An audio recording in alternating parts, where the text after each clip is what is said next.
Hi hello ಎಲ್ರಿಗೂ ನಮಸ್ಕಾರ. Welcome to ಬಿಸಿ ಬಿಸಿ ಭೋಜನ. ಇವತ್ತಿನ ಸ್ಪೆಷಲ್ ಬಂದು ಚಿಕನ್ ಗ್ರೇವಿ. ಈ ಗ್ರೇವಿ ಅಂತೂ ತುಂಬ ಟೇಸ್ಟಿಯಾಗಿರುತ್ತೆ. ನೀವು ಈ ಗ್ರೇವಿನ ಟ್ರೈ ಮಾಡಲೇಬೇಕು ಒಂದು ಸಲ ಆದರೂ. ಅಡುಗೆ ಬರದೇ ಇರೋರು ಈಸಿಯಾಗಿ ಅಡುಗೆ ಮಾಡ್ಕೋಬೋದು. ಇದ್ರ ಟೇಸ್ಟ್ ಬಂದು ಒಂಥರ ಡಾಬಾ ಸ್ಟೈಲ್, ಡಾಬಾ ರೆಸ್ಟೋರೆಂಟ್ಗಳಲ್ಲಿ ಸಿಗುತ್ತೆ ಅಲ್ಲ, ಎಂಥ ಚಿಕನ್ ಗ್ರೇವಿ ಆ ರೀತಿ ಟೇಸ್ಟ್ ಇರುತ್ತೆ. ಟೇಸ್ಟ್ ಮಾತ್ರ ಅಲ್ಟಿಮೇಟ್ ಆಗಿರುತ್ತೆ.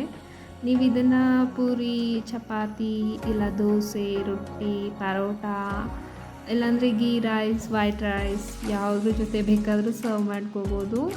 ಎಲ್ಲದಕ್ಕೂ ಟೇಸ್ಟ್ ಹೊಂದ್ಕೊಳ್ಳುತ್ತೆ. ಚಿಕನ್ನಲ್ಲಿ ಈ ರೆಸಿಪಿ ಮಾತ್ರ ನಂಗೆ ತುಂಬ ಅಂದರೆ ತುಂಬಾ ಇಷ್ಟ. ಸೊ ಈ ರೆಸಿಪಿನ ನಿಮಗೂ ಕೂಡ ತಿಳಿಸ್ಕೊಡ್ತೀನಿ. ಇನ್ನು ಯಾರ್ಯಾರೆಲ್ಲ ನನ್ನ ಚಾನಲ್ನ ಸಬ್ಸ್ಕ್ರೈಬ್ ಮಾಡಿಲ್ಲ ಅವರೆಲ್ಲ ಬೇಗ ಬೇಗ ಹೋಗಿ ಸಬ್ಸ್ಕ್ರೈಬ್ ಮಾಡ್ಕೊಳ್ಳಿ. ಆದಷ್ಟು ನನ್ನ ವೀಡಿಯೋಗಳಿಗೆ ಲೈಕ್ ಮಾಡಿ ಮತ್ತು ಶೇರ್ ಮಾಡ್ತಾಯಿರಿ. ಇದೇ ಥರ ಒಳ್ಳೊಳ್ಳೆ ರೆಸಿಪಿನ ನಾನು ನಿಮಗೆ ತಿಳಿಸ್ಕೊಡ್ತಾ ಇರ್ತೀನಿ. ಬನ್ನಿ, ಈಗ ತಡ ಯಾಕೆ, ಇದು ಮಾಡೋದು ಹೇಗೆ ಅಂತ ಹೇಳ್ಕೊಡ್ತೀನಿ. ಈಗ ನಾನು ಚಿಕನ್ ತಗೊಂಡಿದ್ದೀನಿ. ಚಿಕನ್ನ ಕ್ಲೀನಾಗಿ ವಾಶ್ ಮಾಡಿ ಇಟ್ಕೊಂಡಿದ್ದೆ. ಸೊ ಇದಕ್ಕೆ ನಾನು ರುಚಿಗೆ ತಕ್ಕಷ್ಟು ಉಪ್ಪು ಹಾಕ್ಕೊಂಡು ಪೌಡರ್ಗಳನ್ನ ಮಿಕ್ಸ್ ಮಾಡಿಕೊಡ್ತಾ ಇದ್ದೀನಿ. ಇದಕ್ಕೆ ನಾನು ಖಾರದ ಪುಡಿ, ಧನಿಯಾ ಪುಡಿ, ಅರಿಶಿನ ಪುಡಿ ಮತ್ತು ಪೆಪ್ಪರ್ ಪೌಡರು, ಗರಂ ಮಸಾಲ ಇಷ್ಟು ಮಿಕ್ಸ್ ಮಾಡಿ ಹಾಕ್ಕೊಂಡೆ. ಮತ್ತು ಸ್ವಲ್ಪ ಶುಂಠಿ ಬೆಳ್ಳುಳ್ಳಿ ಪೇಸ್ಟು ಮತ್ತು ಈರುಳ್ಳಿ, ಟೊಮೆಟೊ ಮತ್ತು ಕೊತ್ತಂಬರಿ ಸೊಪ್ಪು ಹಾಕ್ಕೊಂಡಿದ್ದೀನಿ. ಇದಕ್ಕೆ ಬೇಕಂದರೆ ನೀವು ಪುದೀನ ಮತ್ತು ಕರಿಬೇವು ಕೂಡ ಆ್ಯಡ್ ಮಾಡ್ಕೋಬೋದು. ನನ್ನ ಹತ್ರ ಇರಲಿಲ್ಲ, ಸೊ ಹಾಗಾಗಿ ಸ್ಕಿಪ್ ಮಾಡಿಕೊಂಡೆ ಅದನ್ನು. ಅದು ಹಾಕಿಲ್ಲ ಅಂದರೂ ಟೇಸ್ಟ್ ಚೆನ್ನಾಗೇ ಬರುತ್ತೆ. ಮತ್ತು 1 ಕಪ್ಪಷ್ಟು ಮೊಸರು ಹಾಕ್ಕೊಂಡಿದ್ದೀನಿ. ಇದಕ್ಕೆ ನಾನು ಒಂದು ಅರ್ಧ ಹೋಳಷ್ಟು ನಿಂಬೆಹಣ್ಣು ಹಿಂಡ್ಕೊಂಡು 1 ಸ್ಪೂನಷ್ಟು ಅಡುಗೆ ಎಣ್ಣೆ ಕೂಡ ಹಾಕ್ಕೊತಾ ಇದ್ದೀನಿ. ಇದನ್ನೆಲ್ಲ ಹಾಕ್ಕೊಂಡು ಕೈಯಲ್ಲೇ ಕ್ಲೀನಾಗಿ ಮಿಕ್ಸ್ ಮಾಡ್ಕೋಬೇಕು. ಸ್ಪೂನು ಸೌಟಲ್ಲೆಲ್ಲ ಮಿಕ್ಸ್ ಮಾಡೋಕ್ಕೆ ಹೋಗ್ಬೇಡಿ. ಕೈಯಲ್ಲಿ ಕ್ಲೀನಾಗಿ ಮಿಕ್ಸ್ ಮಾಡಿಕೊಂಡಾಗ ಅದು ಮಸಾಲೆ ಎಲ್ಲ ಚೆನ್ನಾಗಿ ಚಿಕನ್ಗೆ ಹೊಂದ್ಕೊಳ್ಳುತ್ತೆ. ಈ ರೀತಿ ಎಲ್ಲ ಕ್ಲೀನಾಗಿ ಮಿಕ್ಸ್ ಮಾಡಿಕೊಂಡು, ಇಲ್ಲಾಂದರೂ ನೀವು ಒಂದು ಅರ್ಧ ಗಂಟೆ ನೆನೆಸಿಡಬೇಕು, ಮ್ಯಾರಿನೇಟ್ ಮಾಡಬೇಕು. ಈ ರೀತಿ ಮ್ಯಾರಿನೇಟ್ ಮಾಡೋದ್ರಿಂದ ಟೇಸ್ಟ್ ತುಂಬ ಚೆನ್ನಾಗಿ ಬರುತ್ತೆ. ಅಂದರೆ ಅದು ಆಗ ಉಪ್ಪು, ಖಾರ ಎಲ್ಲ ಮಸಾಲೆ ಎಲ್ಲ ಚೆನ್ನಾಗಿ ಇಟ್ಕೊಂಡಿರುತ್ತೆ ಅದು ಚಿಕನ್ನು. ಸೊ ಕಲಿಸಿದ್ದೀನಿ. ಈಗ ಇದು ಮ್ಯಾರಿನೇಟ್ ಆಗೋಕ್ಕೆ ಬಿಡೋಣ. ಮತ್ತು ಮಸಾಲೆ ರುಬ್ಕೊಳ್ಳೋಣ. ಈಗ ಮಸಾಲೆಗೆ ಸಿಂಪಲ್ಲು ತೆಂಗಿನ ತುರಿ ಮತ್ತು 1 ಸ್ಪೂನಷ್ಟು ಗಸಗಸೆ, 4ರಿಂದ 5 ಬಾದಾಮಿ, 3 ಏಲಕ್ಕಿ, ಒಂದು 7ರಿಂದ 8 ಲವಂಗ, 1-2 ಚಕ್ಕೆ ಮತ್ತು 2 ಹಸಿಮೆಣಸಿನ್ಕಾಯಿ ಇಷ್ಟು ಹಾಕಿ ಫೈನ್ ಪೇಸ್ಟ್ ಮಾಡ್ಕೋಬೇಕು. ಮತ್ತು ಖಾರನ ನೀವು ನೋಡ್ಕೊಂಡು ಹಾಕ್ಕೊಳ್ಳಿ, ಯಾಕೆಂದರೆ ಖಾರದ ಪುಡಿ, ಪೆಪ್ಪರ್ ಪೌಡರು, ಹಸಿಮೆಣಸಿನ್ಕಾಯಿ ಎಲ್ಲ ಸ್ವಲ್ಪ ಖಾರ ಆಗುತ್ತೆ. ಸೊ ನೀವು ನೋಡ್ಕೊಂಡು ಹಾಕ್ಕೊಳ್ಳಿ. ಈಗ ಅದು ಫೈನ್ ಪೇಸ್ಟ್ ಆಗಿದೆ. ಈಗ ನಾನು ಒಂದು ಪಾತ್ರೆಗೆ ಅಡುಗೆ ಎಣ್ಣೆ ಹಾಕ್ಕೊಂಡಿದ್ದೀನಿ. ಎಣ್ಣೆ ಹಾಕ್ಕೊಂಡು ನನ್ನ ಹತ್ರ ಬಟರ್ ಕೂಡ ಇತ್ತು, ಸೊ ಅದನ್ನು 1 ಸ್ಪೂನ್ ಹಾಕ್ಕೊಂಡೆ. ಬಟರ್ ಆಪ್ಷನಲ್ಲು, ಬೇಕಂದರೆ ಹಾಕ್ಕೋಬೋದು, ಇಲ್ಲಾಂದರೆ ಸ್ಕಿಪ್ ಮಾಡ್ಬೋದು. ಮತ್ತು ಅದು ಎಣ್ಣೆ ಎಲ್ಲ ಕಾದ ನಂತರ 1 ಪಲಾವ್ ಎಲೆ, ಸ್ವಲ್ಪ ಕಸ್ತೂರಿ ಮೇಥಿ ಮತ್ತು ಸೋಂಪು ಕಾಳು ಕೂಡ ಹಾಕ್ಕೊಂಡು ಎಲ್ಲ ಸ್ವಲ್ಪ ಫ್ರೈ ಮಾಡಿಕೊಂಡು, ಈಗ ಮಿಕ್ಸ್ ಮಾಡಿ ಮ್ಯಾರಿನೇಟ್ಗೆ ಇಟ್ಟಿದ್ದೀವಲ್ಲ ಚಿಕನ್ನು, ಆ ಚಿಕನ್ನ ಡೈರೆಕ್ಟ್ ಇದಕ್ಕೆ ಹಾಕ್ಕೊತಾ ಇದ್ದೀನಿ. ಸೊ ಪಾತ್ರೆಗೆ ಹಾಕ್ಕೊಂಡು ಅದೆಲ್ಲ ಸ್ವಲ್ಪ ಚೆನ್ನಾಗಿ ಮಿಕ್ಸ್ ಮಾಡಿಕೊಂಡು ಚೆನ್ನಾಗಿ ಬೇಯಿಸ್ಕೋಬೇಕು.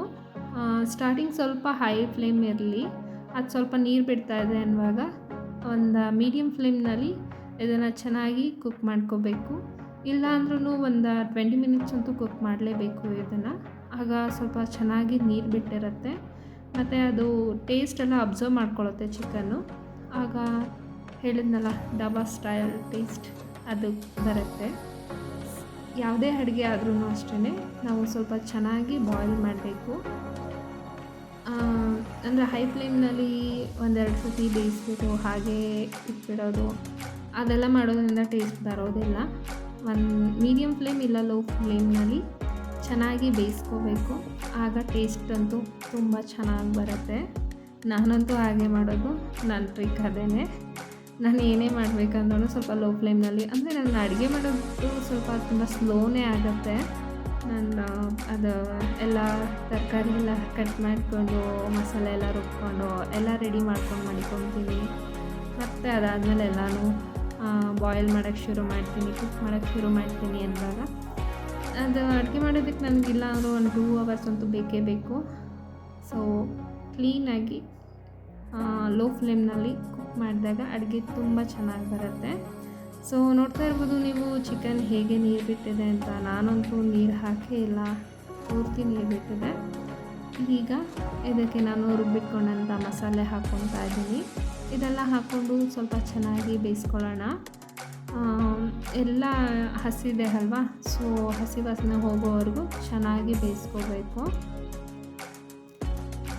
ಇದೇ ರೀತಿ ಒಳ್ಳೊಳ್ಳೆ ವಿಡಿಯೋ, ಒಳ್ಳೊಳ್ಳೆ ರೆಸಿಪಿ ಬೇಕಂದರೆ ನನ್ನ ಚಾನೆಲ್ನ ಸಬ್ಸ್ಕ್ರೈಬ್ ಮಾಡ್ಕೊಳ್ಳಿ. ನನ್ನ ವಿಡಿಯೋಗಳಿಗೆ ಲೈಕ್ ಮಾಡಿ ಮತ್ತು ಶೇರ್ ಮಾಡ್ತಾಯಿರಿ. ನೋಡಿ, ಈಗ ಆಲ್ಮೋಸ್ಟ್ ಮಿಕ್ಸ್ ಮಾಡಿದೆ ಎಲ್ಲನೂ. ಸ್ವಲ್ಪ ಗಟ್ಟಿ ಆಯಿತು ಅಂತ ಅನಿಸುತ್ತೆ. ಅದು ಬೇವಾಗ ಸ್ವಲ್ಪ ಗಟ್ಟಿ ಆಗುತ್ತೆ.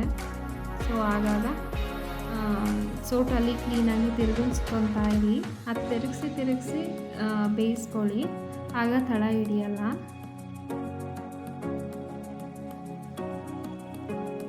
ನೋಡ್ತಾ ಇರ್ಬೋದು ಎಲ್ಲ ಎಣ್ಣೆ ಬಿಡ್ತಾ ಇದೆ ಲೈಟಾಗಿ.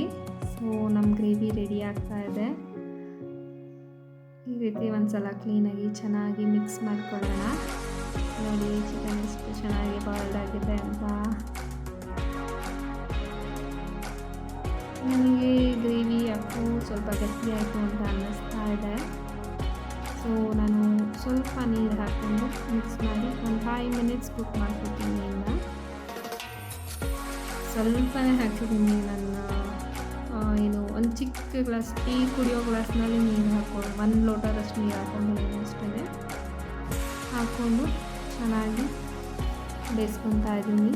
ಗ್ರೇವಿಗೆ ನೀರು ಹಾಕುವಾಗ ನೋಡ್ಕೊಂಡು ಹಾಕ್ಕೊಂಡು. ಗ್ರೇವಿ ಅಂದರೆ ಸ್ವಲ್ಪ ಗಟ್ಟಿಯಾಗೇ ಇರಬೇಕು, ಆಗ ನಿಮಗೆ ಟೇಸ್ಟ್ ಕೂಡ ಚೆನ್ನಾಗಿರುತ್ತೆ. ಸೊ ನೋಡಿಕೊಂಡು ಹಾಕ್ಕೊಂಡು ನೀರು ಹಾಕ್ಕೊಂಡು. ಸೊ ಈಗ ಫೈನಲಿ ನಮ್ಮ ಚಿಕನ್ ಗ್ರೇವಿ ರೆಡಿಯಾಗಿದೆ. ನೋಡ್ತಾ ಇರ್ಬೋದು ಎಷ್ಟು ಚೆನ್ನಾಗಿ ಬಂದಿದೆ ಅಂತ. ಘಮ ಅಂತೂ ತುಂಬ ಚೆನ್ನಾಗಿ ಬರ್ತಾ ಇದೆ. ನನಗೆ ನೋಡ್ತಾ ಇದ್ದರೆ ಈಗಲೇ ಬಾಯಲ್ಲಿ ನೀರು ಬರ್ತಾ ಇದೆ. ಚಿಕನ್ ಎಲ್ಲ ತುಂಬ ಚೆನ್ನಾಗಿ ಬಾಯ್ಲ್ಡ್ ಆಗಿದೆ, ತುಂಬ ಸಾಫ್ಟಾಗಿ ಬಂದಿದೆ ಚಿಕನು. ಗ್ರೇವಿನೂ ಅಷ್ಟೇ, ಅದು ತುಂಬ ತೆಳ್ಳಗೂ ಇಲ್ಲ, ತುಂಬ ಗಟ್ಟಿಯಾಗೂ ಇಲ್ಲ, ತುಂಬ ಚೆನ್ನಾಗಿ ಬಂದಿದೆ ಗ್ರೇವಿ ಮಾತ್ರ. ನನಗೆ ನೋಡ್ತಾ ಇದ್ದರೆ ಬಾಯಲ್ಲಿ ನೀರು ಬರ್ತಾ ಇದೆ, ಈಗಲೇ ತಿನ್ನಬೇಕು ಅಂತ ಅನ್ನಿಸ್ತಾ ಇದೆ.